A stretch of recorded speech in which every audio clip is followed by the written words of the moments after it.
Hello guys! Today, I'm going to show you how to draw a bicycle. Step 1. Draw two small circles. Step 2. Draw a big circle. Step 3. Draw a curve. Step 4. Draw a curve again. Step 5. Draw a small circle.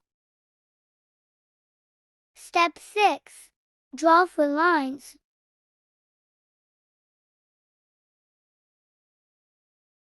Step 7. Draw a handlebar. Step 8. Draw the seat. Step 9. Draw the pedal. Step 10. Draw the basket.